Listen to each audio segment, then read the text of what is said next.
Shahbaz speed की महंगाई की आंधी, पहले बिजली का जोरदार झटका लगाया, फिर पेट्रोल बम गिराया। पेट्रोल और डीजल की फी लीटर कीमत में 30 रुपए इजाफा कर दिया गया। नोटिफिकेशन जारी।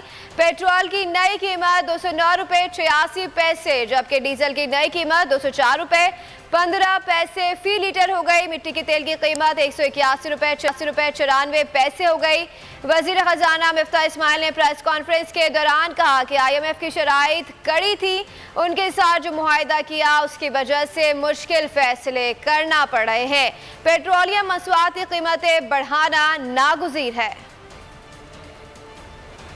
आज भी हम पेट्रोल की प्राइस उतनी ही बढ़ाएंगे तो वो 3 जून से 12 बजे रात से ये लागू हो जाएगी प्राइस, और पेट्रोल की प्राइस जो है वो 179 रुपीज़ 86 पैसे से बढ़कर 209 रुपए 86 पैसे हो जाएगी। इसी तरह डीजल के ऊपर हम 174 रुपए 15 पैसे का बेच रहे थे, इस पे भी 30 रुपए प्राइस बढ़ाएंगे और इस पे 204 रुपए 15 पैसे का हो जाएगा। लाइट डीजल ऑयल के ऊपर 148 रुपए की कीमत थी, 148 रुपए 31 पैसे की, इसके ऊपर भी 30 रुपए बढ़ाया गया है और उसके ऊपर 178 रुपए 31 पैसे कीमत होगी। 155 रुपए 56 पैसे केरोसिन पे से कीमत हमने 26 रुपए 38 पैसे बढ़ाई है, तो उसके ऊपर 181 रुपए 94 पैसे हो गई। IMF से मुआहदा किया है, उसके तहत ये करना जरूरी है। ये अगली ट्रांच के लिए हम वहाँ तक नहीं जाएंगे, लेकिन ये रेट बढ़ाना नागुज़ीर है। सब्सक्राइब करें और बेल दबाएं ताकि कोई खबर रह न जाए।